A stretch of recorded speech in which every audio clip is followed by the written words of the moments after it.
ಅಧಿಕಾರ ದುರುಪಯೋಗ, ವಂಚನೆ, ಭ್ರಷ್ಟಾಚಾರ. ಸಿದ್ದರಾಮಯ್ಯನವರು ತಮ್ಮ ಅಧಿಕಾರವನ್ನು ದುರುಪಯೋಗ ಪಡಿಸಿಕೊಂಡು ಕಾನೂನು ಬಾಹಿರವಾಗಿ ಡಿನೋಟಿಫಿಕೇಶನ್ ಮಾಡಿಕೊಂಡಿರ್ತಕ್ಕಂಥ ಈ ಹಗರಣಕ್ಕೆ ಸಂಬಂಧಪಟ್ಟ ಹಾಗೆ ಮಾನ್ಯ ಘನತೆಯುತ ರಾಜ್ಯಪಾಲರಿಗೆ ಹಾಗೂ ಲೋಕಾಯುಕ್ತ ಎಡಿಜಿಪಿ ಮತ್ತು ಐಜಿಪಿ ಅವರಿಗೆ ದೂರನ್ನು ಸಲ್ಲಿಸಿದ್ದೀನಿ. ಉಸ್ತುವಾರಿ ಸಚಿವರಾಗಿದ್ದಂತ ಸಿದ್ದರಾಮಯ್ಯನವರು ಅವರ ಬಲಗೈ ಬಂಟ್ ಸಿ ಬಸವೇಗೌಡರನ್ನ ಮೂಡಾದ ಅಧ್ಯಕ್ಷರನ್ನಾಗಿ ನೇಮಕ ಮಾಡ್ತಾರೆ. ಈ ಕಾನೂನನ್ನ ಮೀರಿ ಅಕ್ರಮವಾಗಿ ಸಿ ಬಸವೇಗೌಡರು ಕಾನೂನು ಬಾಹಿರ ಆದೇಶವನ್ನು ಹೊರಡಿಸ್ತಾರೆ. ರಿಜಿಸ್ಟ್ರೇಷನ್ ವ್ಯಾಲ್ಯೂ ಅಂತ 1 ಕೋಟಿ ರೂಪಾಯಿನ ತೋರಿಸಿ ಮಾರಾಟ ಕೂಡ ಮಾಡಿ ಕೋಟ್ಯಾಂತರ ರೂಪಾಯಿ ಆದಾಯ ಕೂಡ ಸಿದ್ದರಾಮಯ್ಯನವರು ಗಳಿಸಿರ್ತಾರೆ. ಮುಖ್ಯಮಂತ್ರಿ ಸಿದ್ದರಾಮಯ್ಯನವರು ನೇರವಾಗಿ ಅವರೇ ಫಲಾನುಭವಿ ಆಗಿರ್ತಕ್ಕಂಥ ಒಂದು ಕಾನೂನು ಬಾಹಿರವಾಗಿ ಡಿನೋಟಿಫಿಕೇಶನ್ ಆಗಿರ್ತಕ್ಕಂಥ ಒಂದು ನಿವೇಶನವನ್ನು ಕ್ರಯಕ್ಕೆ ಪಡೆದಿರ್ತಕ್ಕಂಥ ಇನ್ನೊಂದು ಮೂಡಾಗೆ ಸಂಬಂಧಪಟ್ಟ ಇನ್ನೊಂದು ಹಗರಣವನ್ನು ನಿನ್ನೆ ದಾಖಲೆಗಳ ಸಹಿತ ನಾನು ಬಹಿರಂಗ ಮಾಡಿದ್ದೇನೆ.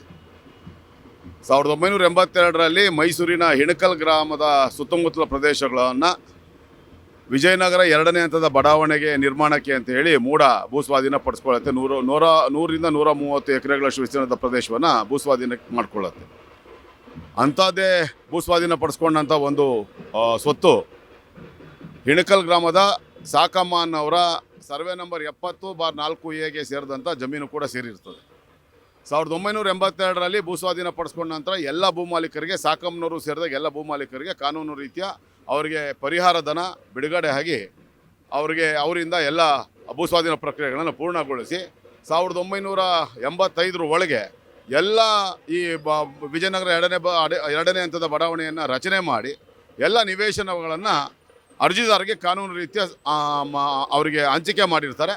ಅಂಥದ್ದೇ ಒಂದು ನಿವೇಶನ 3161ನೇ ಸಂಖ್ಯೆಯ ನಿವೇಶನ ಸರ್ವೆ ನಂಬರ್ 70/4A ಸಾಕಮ್ಮ ಅವರಿಂದ ಭೂಸ್ವಾಧೀನ ಪಡಿಸ್ಕೊಂಡಂಥ ಜಮೀನಲ್ಲಿ ವಿಂಗಡಣೆ ಮಾಡಿದ್ದಂಥ ನಿವೇಶನಗಳ ಪೈಕಿ 3161ನೇ ನಂಬರ್ ನಿವೇಶನ 80/120 ಅಳತೆಯ 9600 ಚದರಡಿ ವಿಸ್ತೀರ್ಣದ ಒಂದು ಸ್ವತ್ತು ಕೂಡ, ಒಂದು ನಿವೇಶನ ಕೂಡ ಸೇರಿರುತ್ತೆ.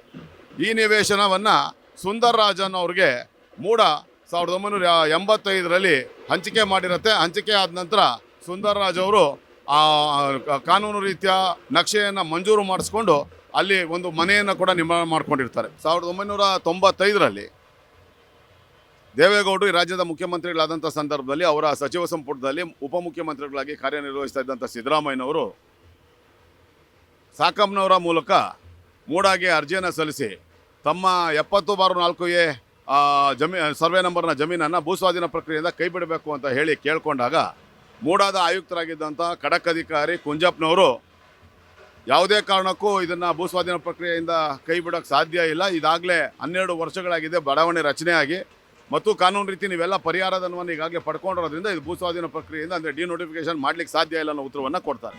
ಅದಾದ ನಂತರ 1997ರಲ್ಲಿ JH ಪಟೇಲ್ ಅವರ ಸಚಿವ ಸಂಪುಟದಲ್ಲಿ ರಾಜ್ಯದ ಉಪಮುಖ್ಯಮಂತ್ರಿಗಳು, ಹಣಕಾಸು ಸಚಿವರು ಮತ್ತು ಮೈಸೂರು ಜಿಲ್ಲೆಯ ಉಸ್ತುವಾರಿ ಸಚಿವರಾಗಿದ್ದಂಥ ಸಿದ್ದರಾಮಯ್ಯನವರು ಅವರ ಬಲಗೈ ಬಂಟ ಅಂತಲೇ ಖ್ಯಾತಿ ಪಡೆದಿರ್ತಕ್ಕಂಥ ಅವರ ಶಿಷ್ಯ ಸಿ ಬಸವೇಗೌಡರನ್ನ ಮೂಡಾದ ಅಧ್ಯಕ್ಷರನ್ನಾಗಿ ಅವ್ರನ್ನ ನೇಮಕ ಮಾಡ್ತಾರೆ.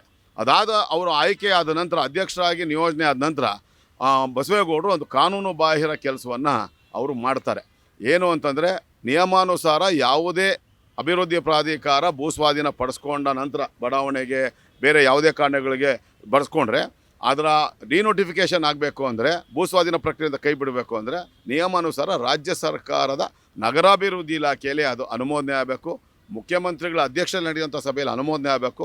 ಅದಾದ ನಂತರ ಸರ್ಕಾರಿ ಆದೇಶ ಅಂದರೆ ಗೌರ್ನಮೆಂಟ್ ಆರ್ಡರ್ GO ಆಗಬೇಕು, ಗೆಜೆಟ್ ನೋಟಿಫಿಕೇಶನ್ ಆಗಬೇಕು. ಇದಾದಮೇಲೆ ಮಾತ್ರ ಅದು ಭೂಸ್ವಾಧೀನ ಪ್ರಕ್ರಿಯೆಯಿಂದ ಕೈ ಬಿಟ್ಟಿರೋದಕ್ಕೆ ಅಧಿಕೃತವಾದಂಥ ದಾಖಲೆ ಲಭ್ಯ ಆಗೋದು. ಆದರೆ ಈ ಕಾನೂನನ್ನು ಮೀರಿ ಅಕ್ರಮವಾಗಿ ಸಿ ಬಸವೇಗೌಡರು ಸಿದ್ದರಾಮಯ್ಯನವರ ಪ್ರಭಾವಕ್ಕೆ ಒಳಗಾಗಿ ಅವರ ಹಂತದಲ್ಲೇ ಸುಮೋಟೋ ನಿರ್ಣಯವನ್ನು ತಗೊಂಡು ಸಾಕಮ್ಮನವರ 70/4A ಸರ್ವೆ ನಂಬರಿನ ಸ್ವತ್ತನ್ನು, ಹಿಣಕಲ್ ಗ್ರಾಮದ ಸ್ವತ್ತನ್ನು ಭೂಸ್ವಾಧೀನ ಪ್ರಕ್ರಿಯೆಯಿಂದ ಕೈ ಬಿಡಲಾಗಿದೆ ಅನ್ನೋ ಆದೇಶವನ್ನು, ಕಾನೂನು ಬಾಹಿರ ಆದೇಶವನ್ನು ಹೊರಡಿಸ್ತಾರೆ. ಇದಕ್ಕೆ 27 ದಿನ ಮುಂಚಿತವಾಗಿ ಪೂರ್ವ ನಿಯೋಜಿತ ಕೃತ್ಯ ಅನ್ನೋ ರೀತಿಯಲ್ಲಿ ಸಿದ್ದರಾಮಯ್ಯನವರು ಸಾಕಮ್ಮನವರಿಂದ 3161ನೇ ನಂಬರ್ ನಿವೇಶನವನ್ನು ಕ್ರಯಕ್ಕೆ ಪಡಿತಾರೆ. 6,27,000 ರೂಪಾಯಿಗಳಿಗೆ ಕ್ರಯಕ್ಕೆ ಪಡೆದು ಅದನ್ನು ತಮ್ಮ ಹೆಸರಿಗೆ ನೋಂದಣಿ ಕೂಡ ಮಾಡಿಸ್ಕೊಳ್ತಾರೆ.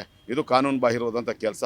ಅದಾದ 3ನೇ ದಿವಸ, ಅದು 26/11/1997ರಂದು ಸಿದ್ದರಾಮಯ್ಯನವರ ಹೆಸರಿಗೆ ಮೈಸೂರಿನ ಉಪನೋಂದಣಾಧಿಕಾರಿಗಳ ಕಚೇರಿಯಲ್ಲಿ ಆ ಒಂದು 3161ನೇ ನಂಬರಿನ ನಿವೇಶನ ಕಾನೂನು ಬಾಹಿರವಾಗಿ ನೋಂದಣಿ ಆಗುತ್ತೆ.